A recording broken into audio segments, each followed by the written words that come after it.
Hello everyone, this is Ariel Taib. In this video I'm going to show you the second game in the World Chess Championship match in 2021 between Magnus Carlsen and Jan Nepo. I already uploaded the first game and the first game was drawn. And this is the second game they played.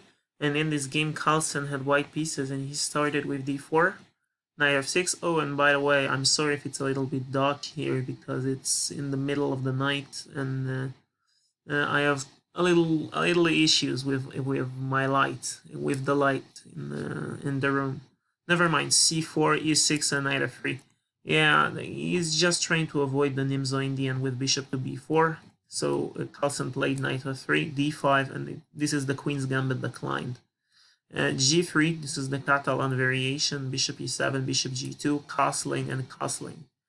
And in this position, Nepo played d takes c4. And the easiest way to regain the pawn is to play knight to e5. And now there is an attack over the c4 pawn, and this pawn cannot be defended with b5 because the b pawn is pinned to the bishop. I mean, it's pinned to the rook. So black would probably play something like c5, but the c pawn would be lost anyway. Never mind, in the game, Carlsen played the queen to c2, attacking the pawn, b5, knight to e5, and c6. I know c6 might seem a little bit weird, but white can't do anything special here. He can try knight takes c6, knight takes c6, bishop takes c6, but after rook b8, white didn't gain anything. Black is just going to play a6 to consolidate the b5 pawn, followed by bishop b7, and black's position is simplifying. White can also try this tricky idea with bishop takes. Now it's attacking the rook. And after knight takes, queen c7, knight takes, queen takes. Again, white didn't achieve a lot in this whole transaction. And white is missing his light square bishop, which is a very important piece in those type of positions.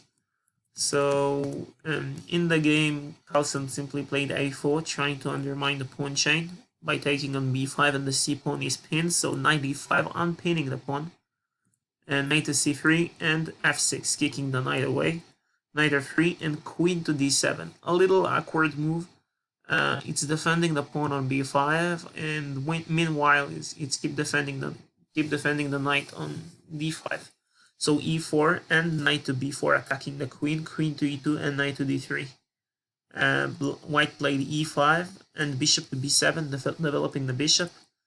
E takes f6, bishop takes f6, and knight to e4, attacking the bishop and trying to jump on c5 square at the right moment, so knight a6, covering that square, and knight to e5. In this position, Nepo played bishop takes c5, d takes c5, and he simply played a knight from a to c5. You might be wondering why not just taking the pawn on a5. Well, I suggest you to pause the video and try to find out how white can continue this position. So pause the video and try to find out.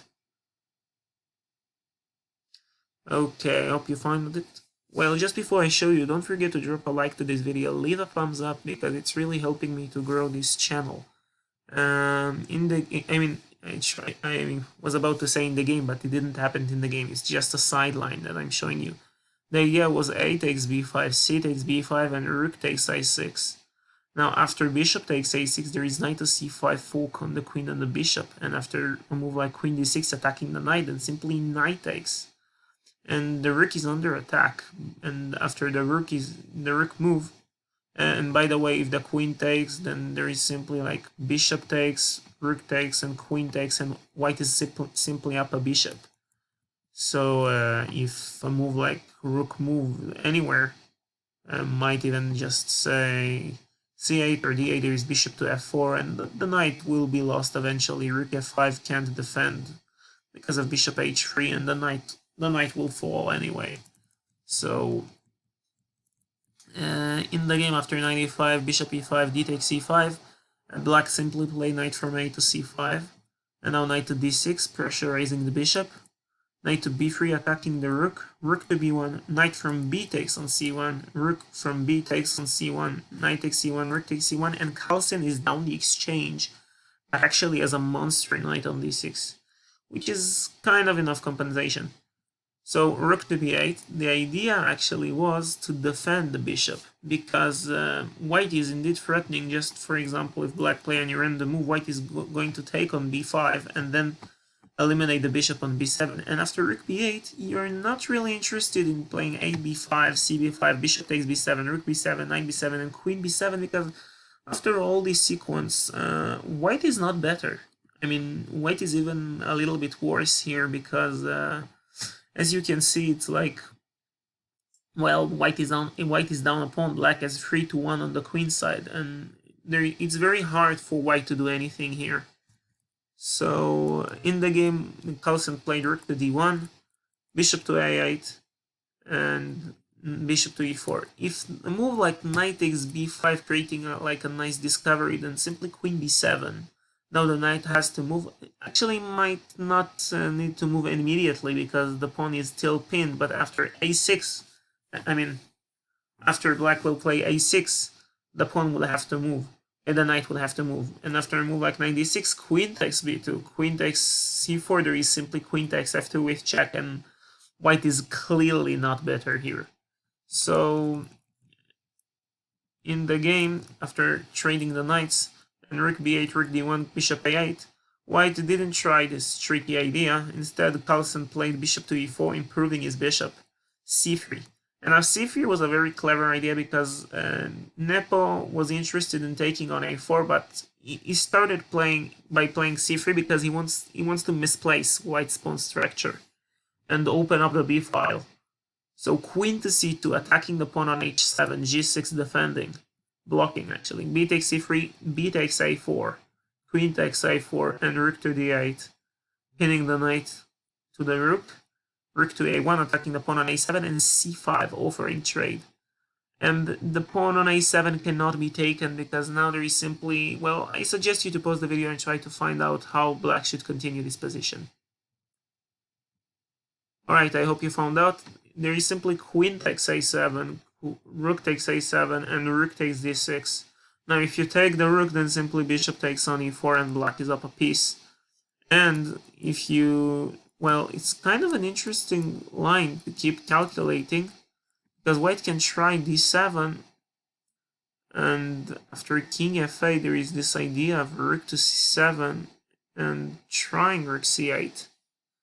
And now white can promote. So no, I might be missing something here. And after d7, oh, now I get the idea. Is king here, rook to c7, and now rook to d8. And if rook c8, then there is simply king e7, and the pawn on d7 will fall. So white can try rook takes a8, but then simply trading rooks, and black is up the exchange, and even will most likely win the pawn on the c file, and black is clearly winning here. I mean, it might require black to have some technique, but again, we're talking about Nepo. So queen takes a7 it's not a good idea. So queen to c4, bishop takes c4, knight takes c4, king h8, because there was a threat of playing knight f6 fork. And now knight goes back to d6, rook b6, queen takes c5, rook from d to b8, threatening rook b1 to force a rook trade, so king to g2, a6, consolidating the a pawn, and king h3, moving the king away from this diagonal. Rook to c6, queen to d4, king g8, c4, black is simply waiting, queen c7, queen g4, attacking the pawn on a6, and now rook takes d6, Nepo gives back the exchange, e takes d6, queen takes d6, and c5, attacking the queen, queen takes c5, queen takes a6, check, king g7, and rook takes a6. You might be wondering, well, why they don't just agree to a draw? This is a dead drawn position. Even I could draw this position against Carlsen, but not really. Not everyone can draw this position against Carlsen, because there is a very tempting blunder to make. Queen takes f2, then simply queen e5 fork, and you lose the rook. So it's never too late to blunder the entire game. So Nepo played rook f8, attacking the pawn on f2. f4 and queen f5, forcing trade. Queen takes f5, rook takes f5. Now white is up a pawn, but he can't do anything about it as long as black play precise moves. So rook a7 check, king g8, king g4, rook to b5, rook to e7, rook a5, black is waiting, rook e5 offering trade, and you don't want to go into a pawn endgame when you down a pawn. So rook to a7, h4, king g7, h5, and king to h6, trying to force trades, because if takes, then take, and white can't make any progress. So white played king h4, rook to a1, g4, check, and g takes h5. Now white can take, and rook takes, and there is no way to win this position with white. You can see there's like some random line, but white can't hold this, can't win this. Like, can try, check, not to take, but at the end he will have to take the pawn, and this is a draw. This is a draw, you see. So he still insisted on trying. He gave this check and then g5. He created some structural weaknesses, but again, it's not enough. Check, rook to a1, rook h6, rook a4 attacking the pawn, rook king f3 defending, check, and actually in this position they agreed to a draw. It was not a threefold repetition, if I got it correctly. They just agreed to a draw because, again, white is like forced to defend the pawn and then just a check, and there is no way to make progress, so they just agreed to a draw. That's all for today. I hope you like this video, and I will see you in the next one, in the third game of this World Chess Championship match. Goodbye.